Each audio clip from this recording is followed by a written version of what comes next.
Hi, it's Rebecca Whitman, your host of the Balanced, Beautiful, and Abundant Show. I'm a top-rated life coach, an international best-selling author, and a multi-passionate entrepreneur. I'm on a mission to help you go from burned out to balanced, beautiful, and abundant. The experts on this show will help you achieve work-life balance so that you can experience abundance in 7 pillars of life: spirituality, health, emotions, romance, mindset, social, and financial life. When you have all 7 pillars of life in alignment, you are balanced, beautiful, and abundant. Let's go. Hello, welcome to day 8 of Evolutionary Empowerment. Today is all about visibility, about showing up in your unique way, that your authentic self is welcome in this world. So welcome into this space. I'm so excited for today. Let's see who we have here. Hello, we have Gulvig from Arizona, USA, and Rebecca here from LA in California. Sue is in Cleveland, Ohio. Everyone say good morning, good afternoon, good evening to everyone coming into this space. Let's feel that connection. We have Soren from Romania, Nancy from upstate New York. Oh my goodness, isn't it so wonderful to be together, to bring our energy together, to show up together and no longer feel alone, that our authentic, that our true self, that the things that we think about when we're quiet and alone are actually, that we're not the odd one. We're not the one, the odd duckling out. And so it's just so wonderful that you have shown up here for yourself, and that you are, that you are on this pursuit of personal growth, and that you are sharing, that you have that calling within you. It's what I call the cosmic hero's journey. You have that calling within you to fulfill whatever it is that you're here to fulfill in the world. And one of the biggest things that spiritual people come up against, and I'm going to shift so that I can see all of you here, but I want to just take a little vote with those that are here live. Have you ever, or do you have somewhat of a push-pull relationship with money? Anyone have a push-pull relationship with money, which is that spiritual ideal of, like the monks in Tibet who don't charge for their services? There's a whole, I see hands raised. There's a whole spiritual ideal of, not accepting money. And then there's this other side of, oh, but I need it, right? I need it in order to sustain my lifestyle. And so money has had such propaganda against it. It is holding an energy that is completely unfair to what it is. And especially women are so systematically disempowered around money. And so a question to ask yourself is, what is my money story? Think of what was your first awareness as a young child? What was your first awareness around money? Was it a positive experience? Was it a negative experience? And that likely will have informed your relationship with money. And yes, it's a relationship. This is something in our inner circle, which goes straight after today's session. I'm going to be doing a connection with the inner child. And this is something you could explore if you want. You also get a one-on-one call with me, and you get all of the replays from this series. So how phenomenal has this series been? I'll see, put some hands up if you think this series has been amazing. Oh my goodness, thank you so much. I love that. I'm so glad it's supporting you. If you'd love to listen again, if this is high vibe content, you'd love to listen to it again, do grab the inner circle. It's just $88. My assistant will pop it in the chat there for you, and you get replays to everything, including the panel sessions and the inner circle as well. Without further ado, I'm so delighted to bring up a soul sister here, Rebecca Whitman. Rebecca, how are you?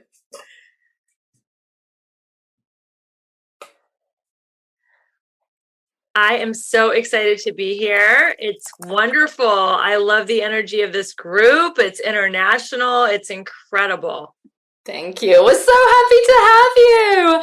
And without further ado, I'd like to also bring up Gulvig Grunwald as well. Hello, Gulvig. How are you?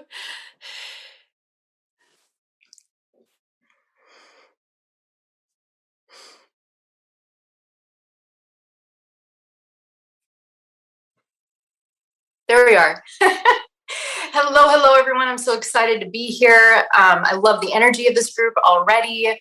And I can't wait to see where this goes. Yes. Oh my goodness. So good. Okay. So I want to start and I want to preface this that the people who are here in this audience, they have shared with me that what they're really looking for is belief in themselves. And a way to foster that is in strong feminine role models that they can base their belief in themselves and have the courage in order to step up onto their stage to share their unique gifts. And one of the things that I'm asking each of the experts is to share their hero story, because it's only through that pressure of the birth canal that whatever it is that we're here to bring into the world is birth. So I want to share a little bit about Rebecca. For those who don't know her yet, Rebecca Whitman is the Magnetic Abundance Mentor. She is an international best-selling author and graduated with honors from Princeton University. Her philosophy divides life into 7 pillars of abundance. So write these down, okay? These include spiritual, physical, emotional, romantic, mental, social, and the big one we're going to be covering today, financial. And she helps people achieve balance within these 7 areas so they can experience more fun and freedom in life. Who wants more fun and freedom in life? Put in the chat fun, right? Put in the chat fun. Or if it's freedom that you want, put in the chat the word freedom. I get to see all of your incredible responses here. Put the word fun or put the word freedom. Yes, okay, fun and freedom. We're in the right place. Okay, thank you so much. If you see me looking here, I'm taking your questions. I'm reading your chat. And so my first question for you, Rebecca, is what is your hero's journey that led you to become the Magnetic Abundance Mentor? I will tell you, I've had quite a journey. I moved to LA 20 years ago to pursue acting, and I had small parts on big shows like Friends, CSI, and 24. And I studied a lot about the law of attraction, and I had achieved mastery of it in finance. I was making 6 figures, working part-time. I loved the children's acting school business. And during that time, I was 39 years old, and I was like, I have got to meet my husband. Like, this is it. My biological clock is boom, boom, boom on me.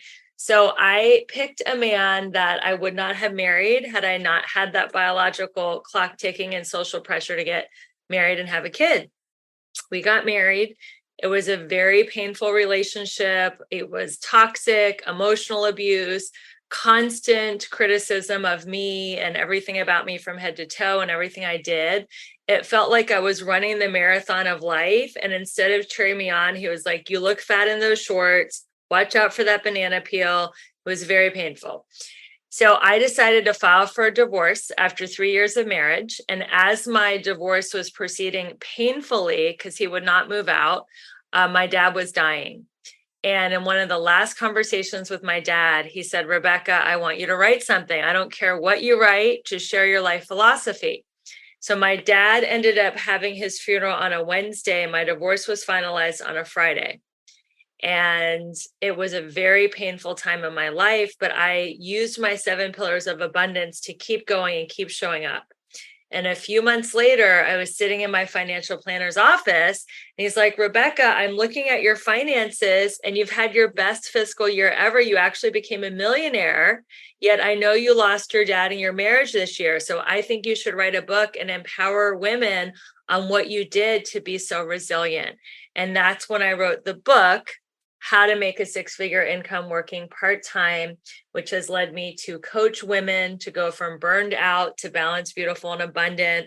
I was voted Life Coach of the Year. I just got voted top 7 entrepreneurs in Los Angeles by LA Weekly last week. And it was all because of the pain of that marriage and the painful loss of my dad. That spurred me to go through the birth canal, as you say, Rose, and recreate and reinvent my life and create a whole movement where women do not have to be burned out or overwhelmed. They can be balanced, beautiful, and abundant. So that is my story. Oh, I'm holding back tears because I'm wearing mascara and we still have 50 minutes. Oh my goodness. Does that deeply resonate for anyone here, right? That pain. We heard yesterday from one of the speakers, Dr. Summer, talking about, how pain has a purpose. And again, whenever I do these shows, there's the exact same theme that happens, right? Every speaker ends up saying the exact same thing, but in a different way, right? And so here, again, that pain actually is what birthed something that you were here to move through. So anyone listening, if that also deeply resonated with you, just recognize that yes, there is pain, there is suffering is part of life, but through that pain can be born something really beautiful. And so thank you for sharing that. And those are very deep things and very vulnerable and personal things. So thank you for inspiring people with the truth. I actually didn't know that we had ex-husbands that were so similar in common. We get to talk about that. I think what's interesting is the synchronicities. So your father, it sounds like a dying wish was for you to write your book.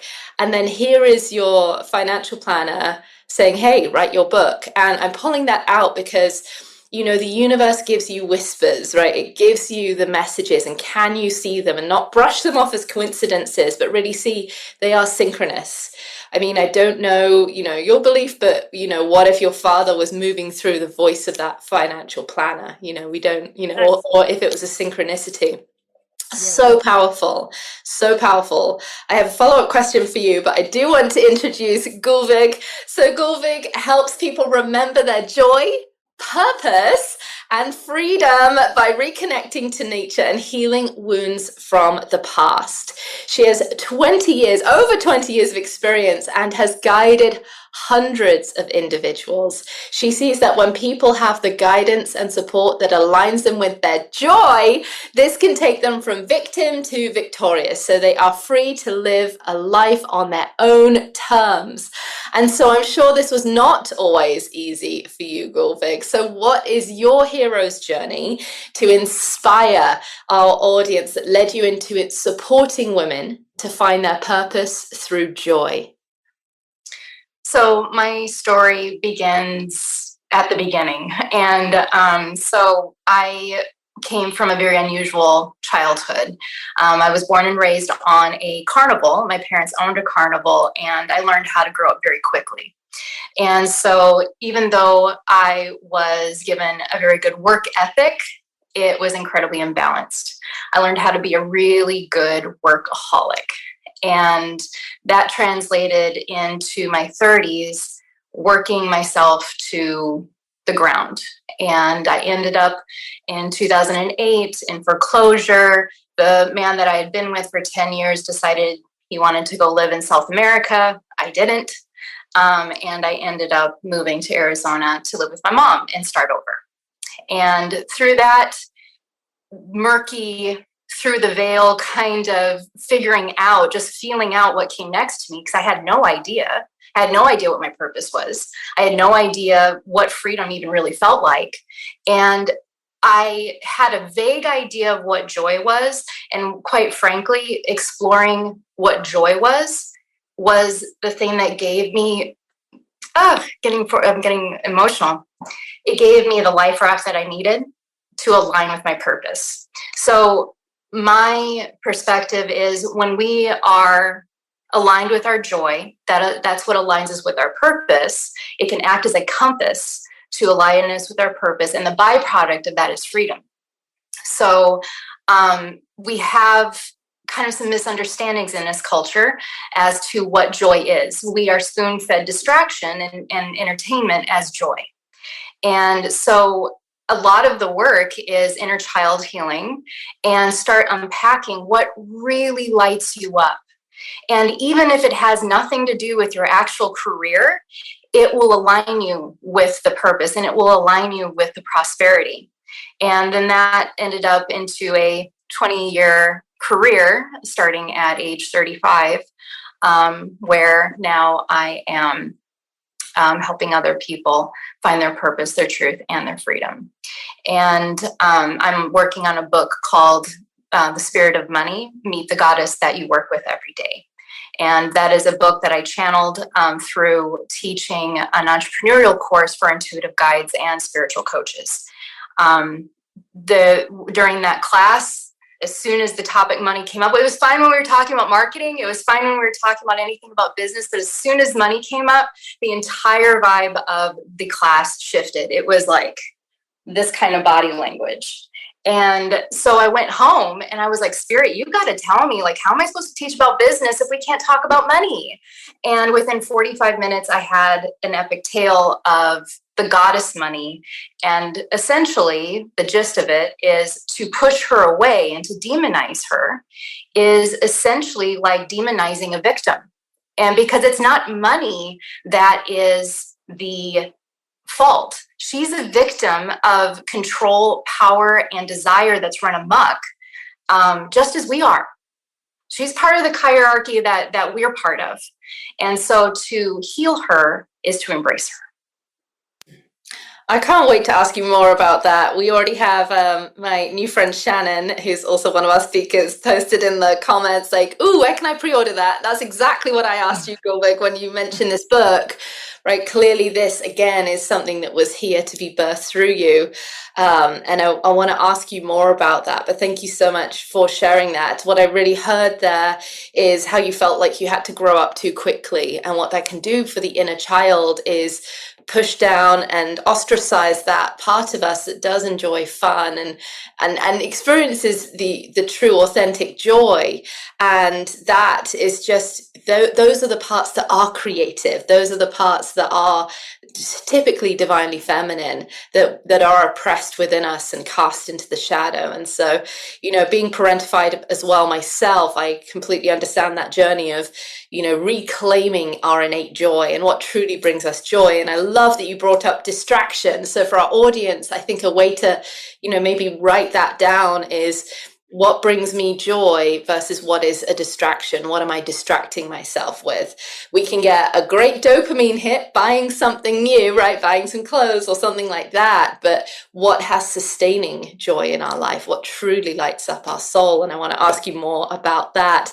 But coming back to Rebecca, many women here, unsurprisingly, because of the patriarchy with unequal pay and not valuing the feminine arts, are struggling to generate enough money to experience financial freedom. Often women can adopt a masculine mask in order to compete with the men for whom the system was set up to be successful for, and leads to burnout. And then a necessity to regain balance. So how do we create financial abundance without burnout? Yes, that is a great question. So burnout is depletion of mind, body, spirit. Burnout is exhaustion. So how to create abundance while not burning out has everything to do with self-care. Self-care isn't selfish. So if you think of your energy as a cup of tea, I know you're from England, you guys love tea. If you keep pouring out the tea and giving of yourself to your employer, to your kids, to your husband, to your friends, eventually you're going to burn out and run out of life energy or life force, prana. And when you keep pouring from an empty cup, you eventually burn out. You create dis-ease in the body. Some women give to the point of disease and even death. So burnout is life and death. Self-care is the antidote. So what practices can you create around self-care? I really believe in having a morning practice every single day, no matter what, where you feed your soul and feed your spirit and you connect to the divine. And if that means getting up earlier, it's worth it because you'll get so much more energy from that morning practice. And if your mornings are just absolutely too packed and you can't do it, you can do it as an evening practice. But set aside each day that you're going to connect. As my gift, I'm actually going to give you guys an abundance journal, and this journal has changed my life. Every morning I write in my abundance journal. It frames my day. It helps me learn from others. It helps me recalibrate my mind from negative scarcity thinking to abundance thinking. And this abundance journal is a huge part of my self-care. The next thing is exercise. Plan your day around your workout. If you don't have time to work out, take the steps, park far away, feed your body. This is so important that you feed your body. And then if you have the money to get a massage, get a massage. I don't care if it's weekly, monthly, bi-weekly. If you can't get a massage, that's okay. Get a Theragun. Do something to move the energy in your body out.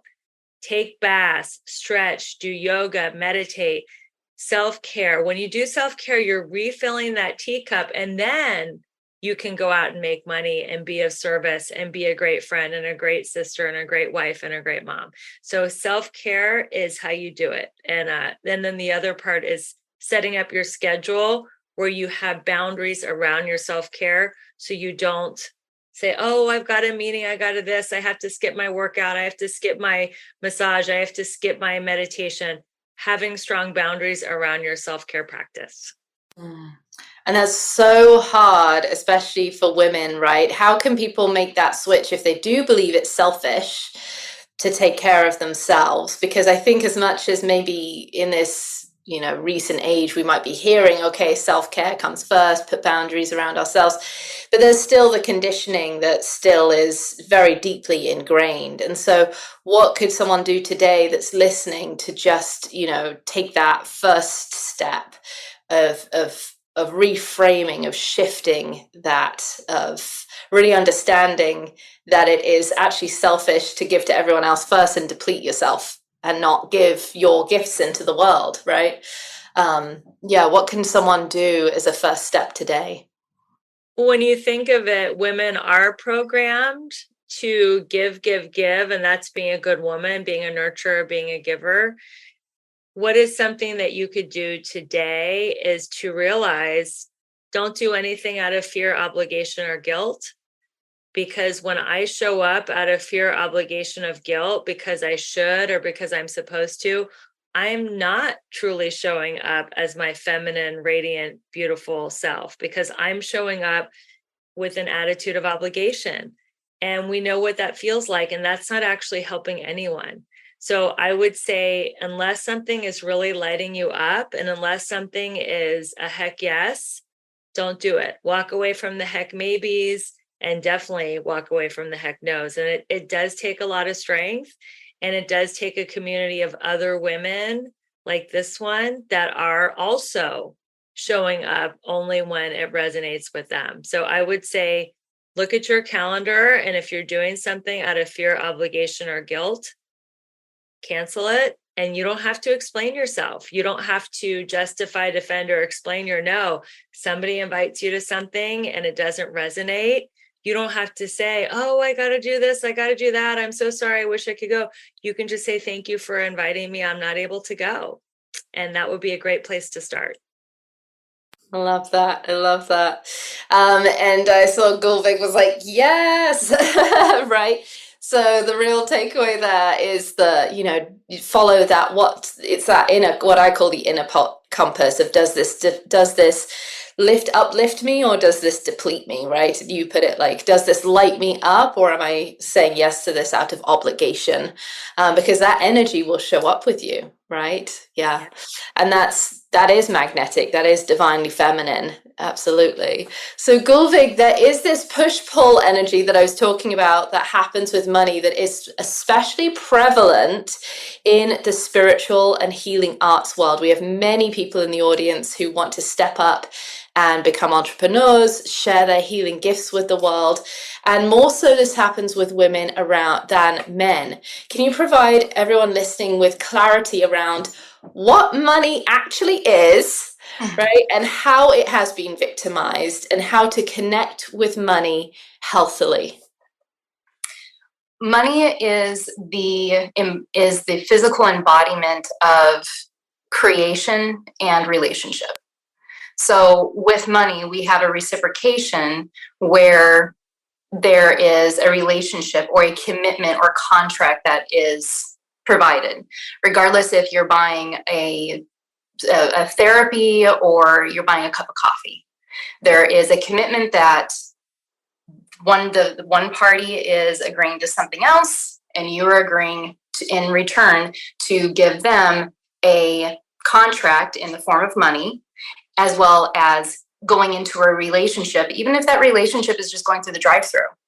If you got a cold cup of coffee that's half full, you would have the right to say, the contract of this relationship, you're not fulfilling it, and return it, and you would have every right to get your money back. The other thing too, that's kind of this that I found with working with a lot of spiritual teachers who are, new and they're trying to create a business, is there is this feeling of, if I charge, then somehow I'm either going to be thought of as being inauthentic, just doing it for money, or the other thing is that, well, healing's a birthright, so who am I to charge for this? The thing is that healing has never been free. And this is a mythos that has somehow, I think, is pervaded more in a patriarchal religious circles that has poisoned the spiritual circles. Because the gurus of the East, not only would you have to give up your entire livelihood to learn what they are teaching in the monastery, that is like a huge payment. And now we get those kind of offerings through yoga and through a lot of the other spiritual teachings and energy practices and bodywork practices and chakras, all of this. We get that ancient wisdom for what? A few hundred, maybe a few $1,000s. That's a steal of a deal. It's a steal of a deal. You don't have to give up your entire livelihood anymore and go live in a monastery. So religious practices, healing has never been free. And even when there was a free exchange where the person who was actually being healed didn't actually have to pay for it, like when they went to a monastery to be healed and they weren't wanting to go there to practice, the monastery had patrons. So the whole community was financially supporting this monastery or whatever community it was, and in exchange for the spiritual support, healing, and guidance that they could provide. So there has always been some sort of contract that required the exchange of creative life force and relationship, either through money or trading produce or goats or whatever it was. There's always been an exchange. And the thought that there shouldn't be an exchange, I think, is actually more of a perversion that patriarchy has created, that is the same kind of energy that puts the divine feminine in the role of either prostitute or mother. Yeah, I 100% agree. Absolutely. To our audience members, as we're breaking open this topic, that, as Gulvik said, as soon as we talk about it in the business world with budding entrepreneurs, there's this kind of energy. Yeah. So as maybe you're getting activated, maybe maybe this is opening your mind, whatever that is. I'm taking questions here in the chat, so I get to actually ask your questions. So if you want to ask either of these experts, what it is they are centered around now, you can post those in the chat, and I'll ask as many of them as I can. Rebecca, to be a leader of a business means being visible and sharing yourself in order to connect with potential clients, people who want your services, that we benefited by your services. But ego can get involved when you get caught up in questioning whether you're good enough. And so how do you move through that to show up for others?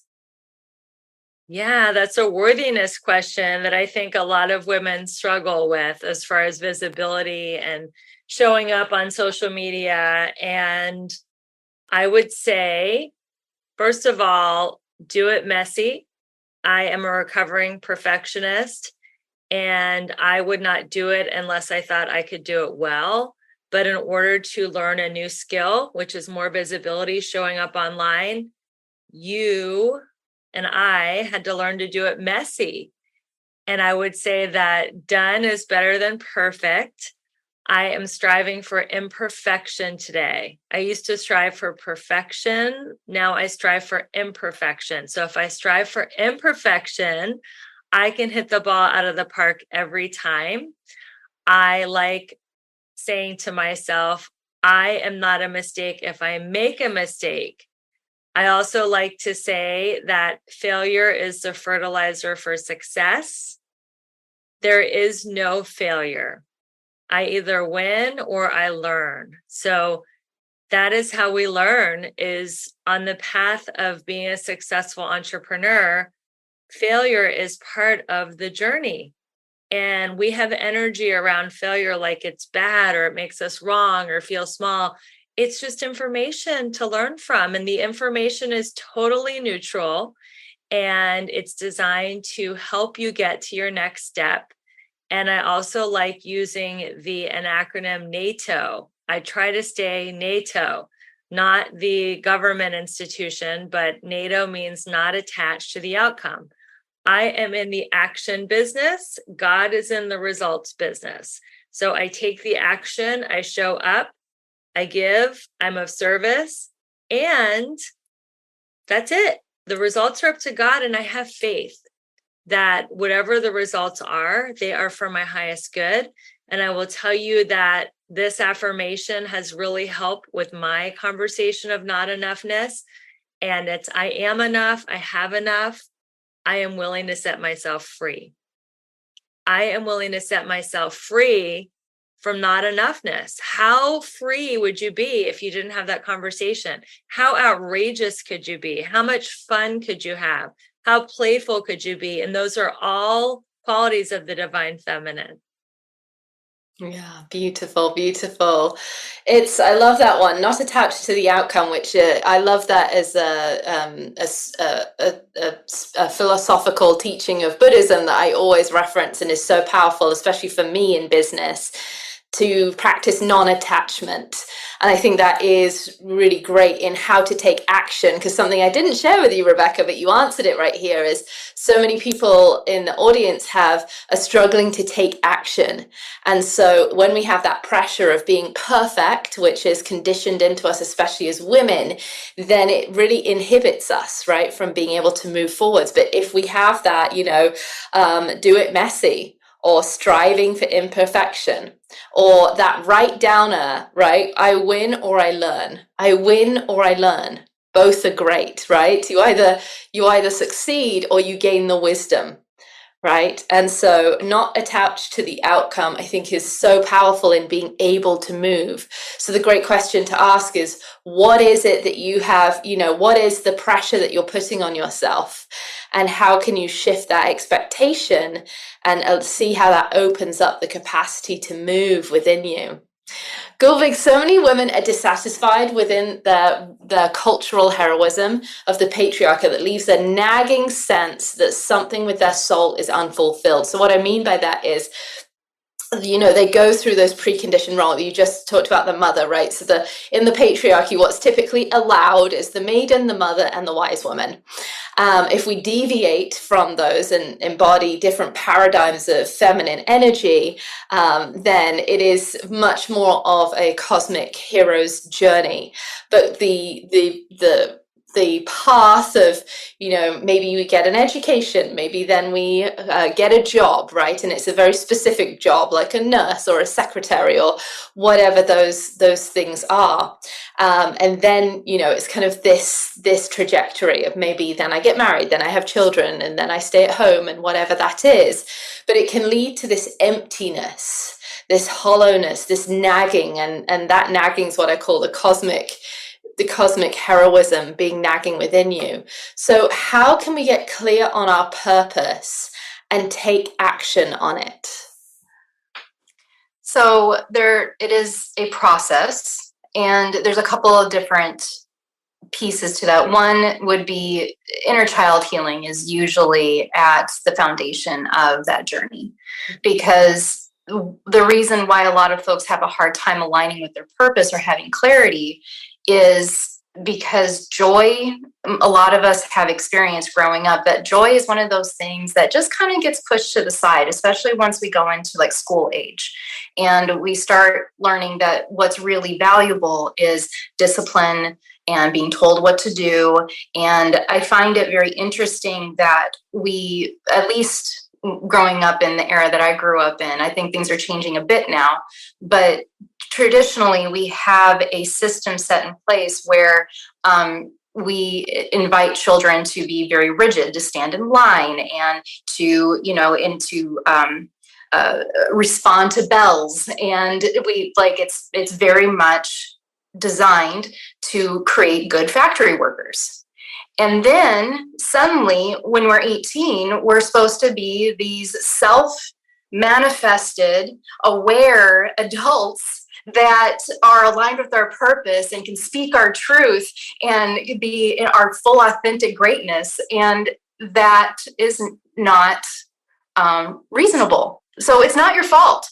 It's not your fault if you feel a little lost or a little empty, because our culture has yet to remember that joy is a birthright and is something that needs to be nurtured and fostered. And where we find that is usually with the inner child.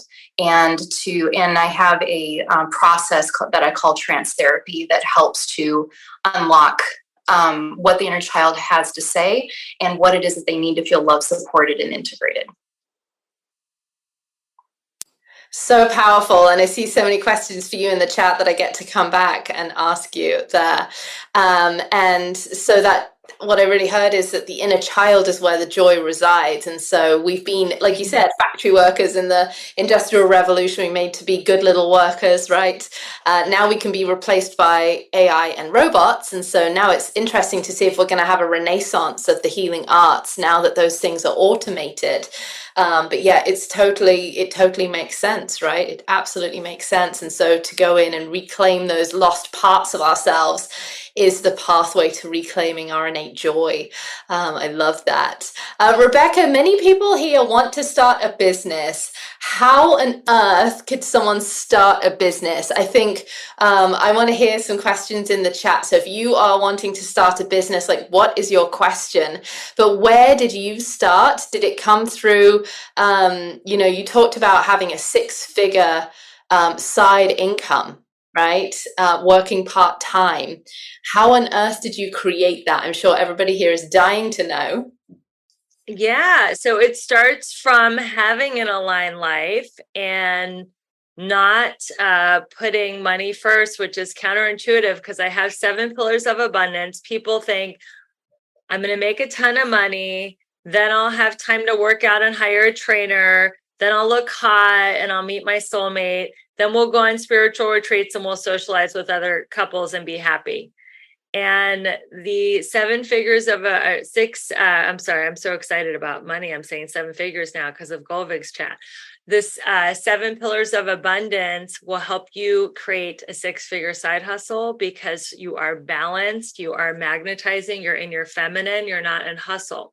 So most business coaches say, if they're in the masculine paradigm, quit your job, max out your credit cards, put yourself in a do or die situation where you are forced to make money to pay your bills. And that is how you start your own business. I am the opposite. I believe in magnetizing, being in your feminine. Keep your job because that's going to help you pay your bills and it's going to help you be centered and in your feminine. And that way you can create out of contribution, not desperation. And once you have that philosophy that it's not, oh my God, I got to create this business or I'm not going to pay my bills, you can start to explore your life purpose. So on my link tree, which I'm sure Rose will share, I actually have a free guide to find your meaningful and magnetic purpose. But some of the questions you can ask yourself if you don't already have a business in mind are, what would I do if I didn't get paid? What would I talk about for 30 minutes without checking my notes? What do people come to me for advice on? What would I do if I won the lottery? What am I just naturally good at? What did I love to do? Talk about the inner child that Golvig mentioned. What did I love to do when I was a little kid? What am I doing when I feel most alive and connected? And those are just some questions. What do people come to you for advice on? All these things. And then finally, to go back to your first question, Rose, what is a challenge that you've overcome? Because your message could be in your mess and how you overcame that. So these are all great questions to ask yourself to create a business.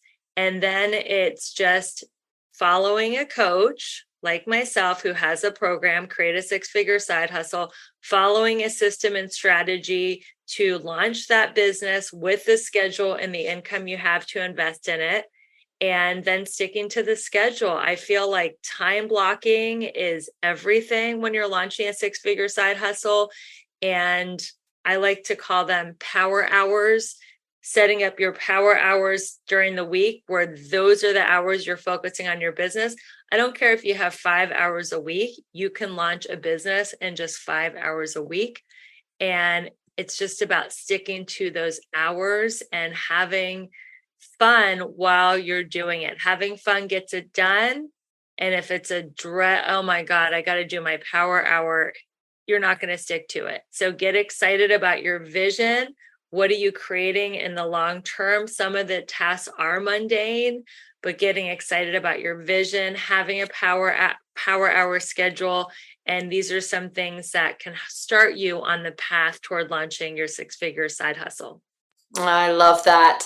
Yeah, it's so wonderful because, as I say to many of my clients as well, it's like your business, your job, your job, right, can be essentially it's your own business loan, right? It allows you to have that safety and have that crossover as you're creating whatever it is that's coming to be birthed here into the world. So I think that's so beautiful. And I love that you presenced what I call the queen energy, that you hire your team. You don't do this alone. You don't do this in isolation. You must have someone to co-regulate with, someone who knows the process, the successful process, because otherwise you're just like a bumblebee, just like, bumbling around and hitting into things, right? You're just, actually, bumblebees are magnificent creatures, but, I just imagine it's like this, it's just like if there's so much noise out there, then a bee can get kind of lost with being able to orient itself. So the queen energy is really to hire your team. Who do you need to support you on your council, on your team, so that you can step into that queen energy of leading your vision? So beautiful, so beautiful. So Golvig, this question has come up twice in the chat. Talk more about giving the money this archetype of the goddess. How can we connect with her, right? I love that you're referring almost like we talked about Mother Nature or Pachamama as her, right? She, we refer that way. You've depersonalized money from it. You're saying she. You're referring to the goddess of money and how we can connect with this goddess archetype of money. Tell us all about that. What does that mean? How can we connect with the goddess energy of money? I think that it might be helpful for me to just give kind of like a Cliff Notes overview of what her story is. Please. And so it was inspired by Hindu mythology. So in Hindu mythology, the great divine father and mother is Shakti, is the mother, and Shiva is the divine masculine. And it said that they are eternally in lovemaking, and that is what creates the entire universe. Well, from their lovemaking came 3 siblings, and it was desire, power, and money. And of all the 3, money is the most like her mother, Shakti. And so at some point, we don't know exactly why, there was a great divorce between Shiva and Shakti. And this is what has caused patriarchy and the rippling effect of all of the other oppressive systems that are basically byproducts of it. So it's basically separation consciousness between our divine feminine and our divine masculine is what has caused this divorce. And so with this divorce, there's nobody watching the kids. So then desire and power start becoming, going out of control.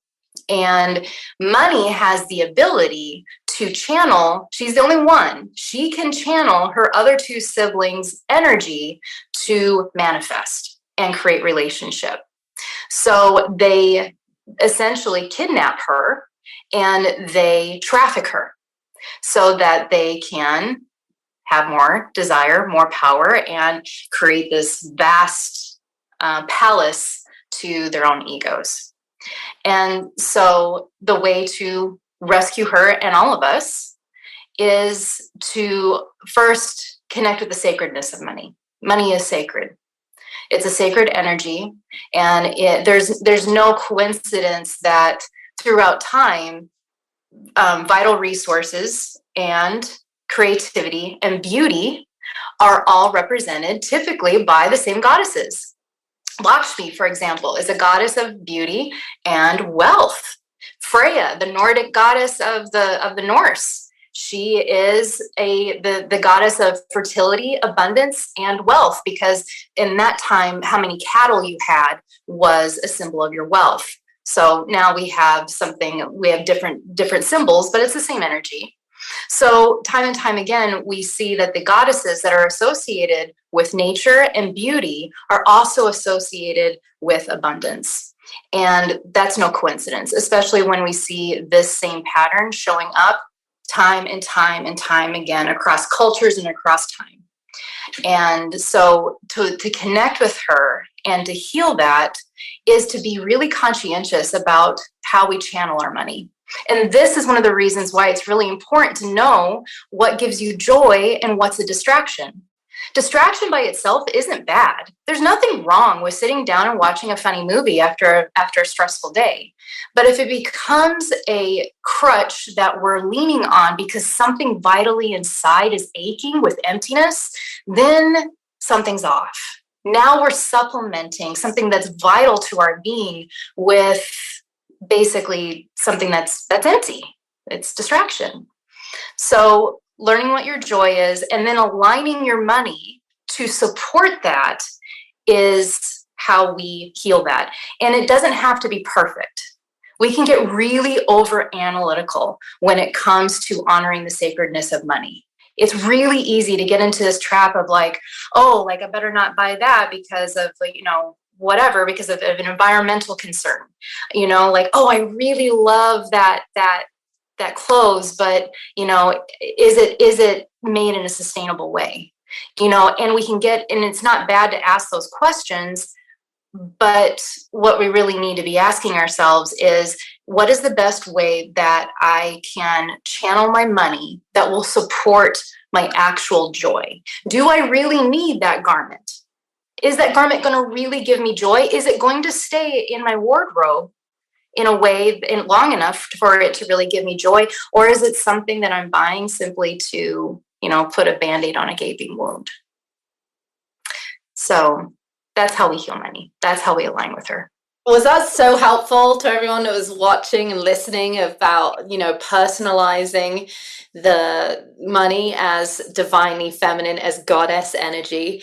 I think it's so fascinating when we do look through all of the different lineages of goddesses. We see like Freya you talked about with fertility, right? And Lakshmi and all of these. It's across, all kind of religions, all theologies, I'll say it that way. They all have parallels, and they all have a divine feminine figure who does rule over money. And so it's so beautiful to connect with that energy. It's interesting you said that when we create a sacred relationship with money, that we can bring in that overly masculine, perhaps, getting overly analytical, right? So honoring money might feel like, okay, we need a spreadsheet, but I love what you talked about, bringing joy, right? Bringing in joy and bringing in that energy there, that divinely feminine energy. I remember studying with one coach who said, do I love it? Do I like it? Do I want it? Do I need it? right? Yes. So the only things that if you love it or you need it, right? Those are the things that you buy. But if you like it or want it, those are the things that you don't buy, which is so interesting, right? And it's similar to Marie Kondo, who's like, does this spark joy? Does this spark joy? Which is so beautiful. Rebecca, I want to touch on visibility, because when we step into creating our own, what I call the cosmic hero's journey, when we step into sharing whatever our unique gift is with the world, it can feel like a salmon going upstream. It can feel like a tough journey. So how is it that you have been able to be authentic, be true to yourself, speak your truth? Has it ever been scary to do that? And if so, how did you work with that in order to be vulnerably visible? Yeah, I like to say that I am unapologetically authentic, and I think that a good step to being unapologetically authentic is to stop saying I'm sorry. We say it as women a million times a day, like, oh, I'm sorry for this, I'm sorry for that. Like, even if somebody's like walking out of the bathroom at Starbucks and I'm walking in, they'll say I'm sorry, and I'm like, for what? For getting to the bathroom first? Like, there's no need to say I'm sorry as much as we do. So I would say to stop apologizing and to start owning space. So women are taught, oh, sit with your legs, sit with everything crossed. Don't take up a lot of space. Have you guys ever sat next to a guy on the plane? They're like, oh my God, their knee is in your area, their elbow. And we're like, whoo, so I'm talking about take up psychic space, take up energetic space. Like when you walk into a room, take up space. So how do you do that? Smile at everybody, make eye contact, look at what can I bring to the party. When we're playing it small and we're being invisible, we're like in the corner of the party, like just drinking our fruit punch and not wanting to like take up space. Walk into the room, smile at everyone. When I come from contribution and generosity, I'm taking up space and it's fun. People want a smile. They want eye contact. They want love. And another thing is when I come from that same energy online, coming from contribution, focusing out, not thinking of, oh my God, my hair's not good, my makeup's not good, my lighting's not good. What if nobody watches? Do you guys know how many Facebook lives I've done where nobody has watched? Too many to count.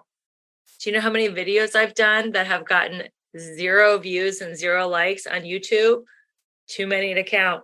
But I am focused on that one person that needs to hear my message. And I realize these videos that I'm putting out, somebody might not hear it or resonate with it for 10 or 20 years, but one person will hear it and they'll hear one thing in my video that gets them to the next step of their growth, development, and unfoldment, and it'll be worth it. So think about, who are you talking to? What do you want them to feel, achieve? What call to action do you want them to have? And just keep focusing out, focus out, focus out.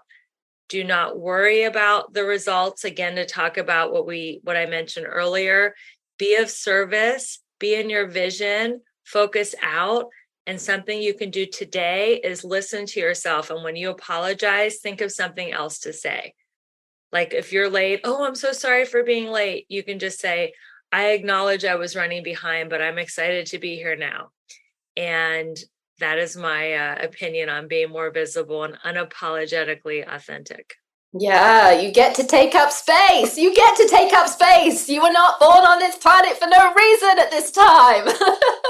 Thank you. I love what Shannon shared in the chat too. She practices this by walking down the sidewalk and actually walking her path and not auto jumping out of the way for everyone else and taking up space. It's something that I practice as well. It's so funny that we share that. I remember having a sudden awareness of, oh my goodness, I'm allowed to assert my will into the world. I felt like, I think, conditioned in the UK where we say sorry at the end of every sentence and the start of every sentence, right? I felt like I needed to skirt around and just kind of not get in anyone's way, not cause any bother, keep quiet, like all of this stuff. And I had this realization, like, I get to assert my will into the world as much as anyone else. And actually I'm supposed to.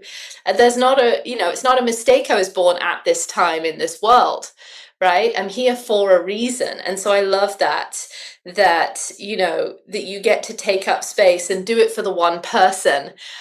Makes me think of I had a client that I was coaching on running a webinar, and she said, okay, I only had 4 people. That I was like, let's change that word right there, because I've done webinars to one person, right? And it takes that, right? Rebecca did lives with no one watching. I've done webinars and lives with no one watching, hundreds of them, right? But if you do it for that one person, that is what motivates you. I can feel like my whole body like lighting up, right? Do it for the one person.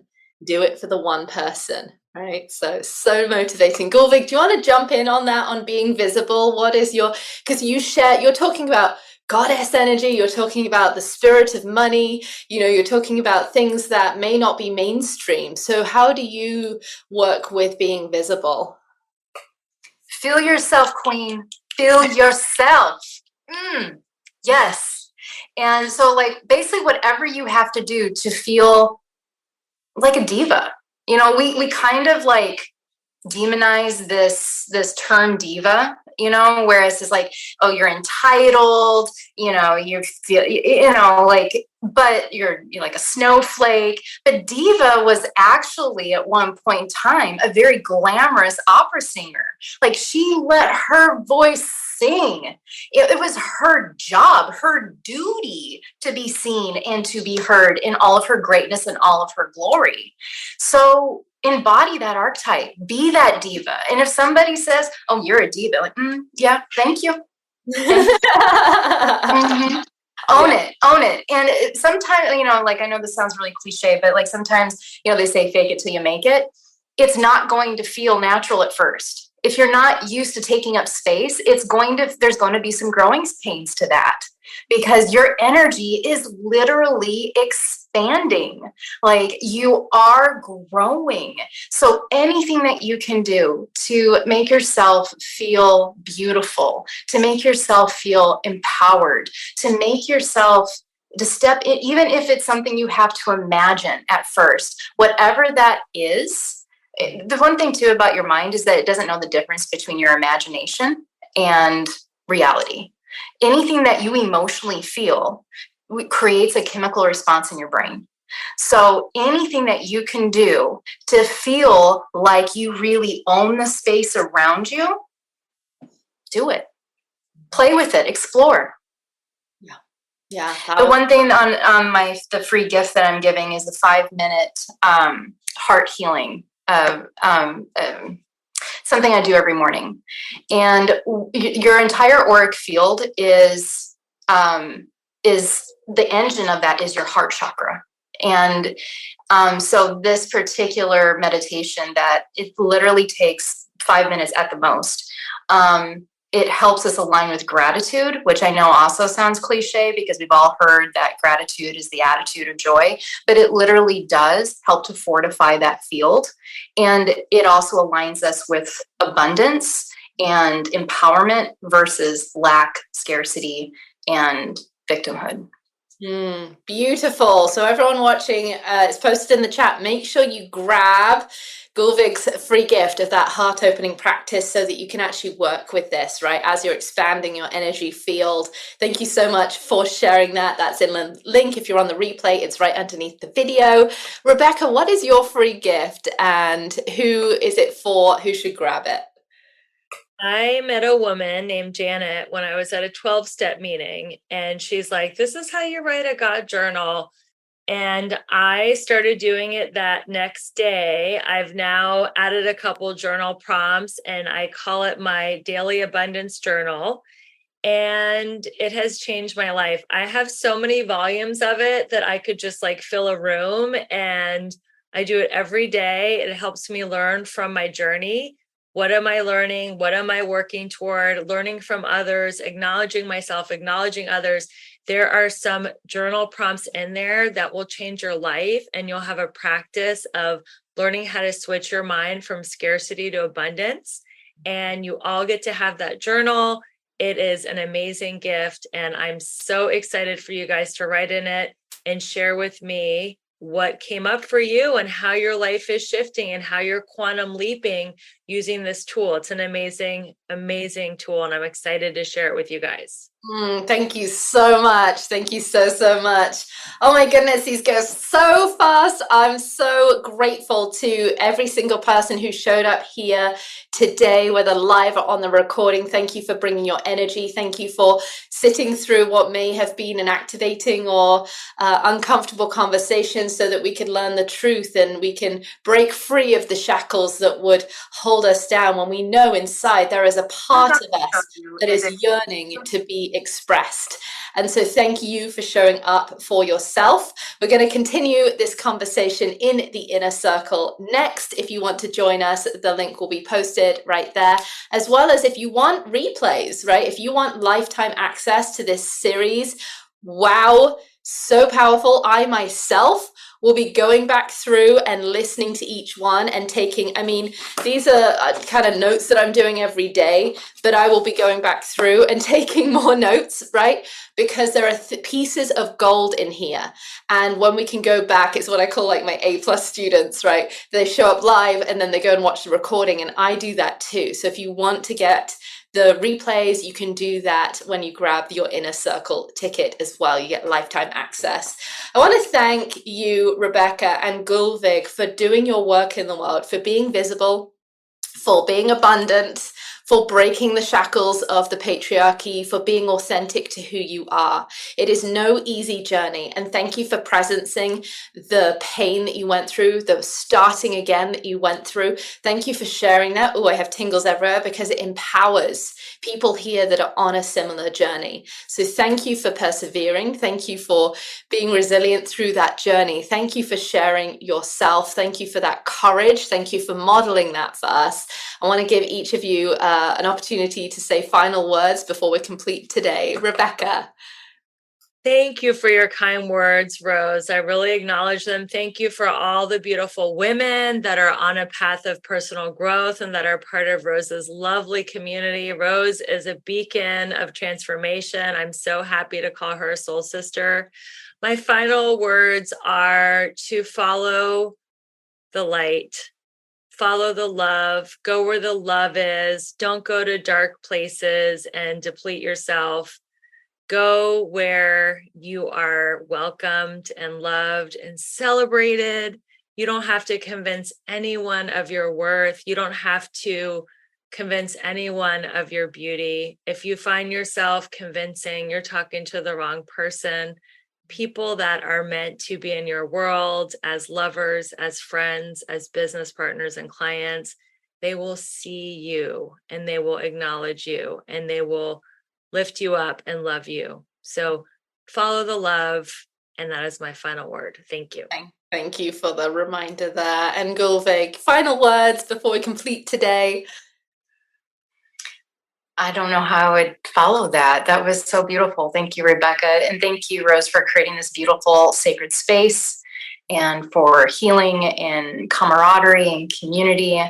And the thing that comes to my mind as far as any kind of blessing is that the goddess is you. Like, there's no separation between you and the goddess, the divine, the spirit. It is you.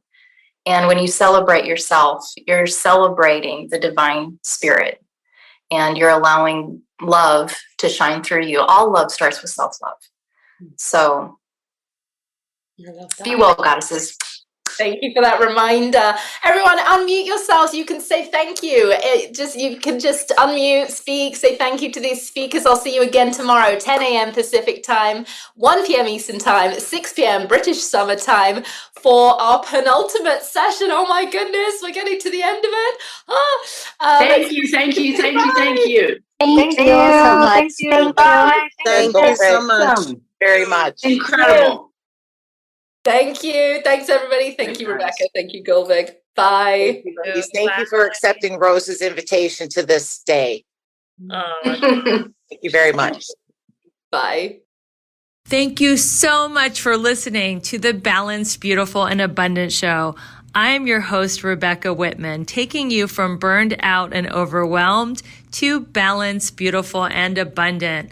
I am hosting a weekly women's circle on Tuesdays at 12 p.m. Pacific, 3 p.m. Eastern, where you get to experience my coaching for free.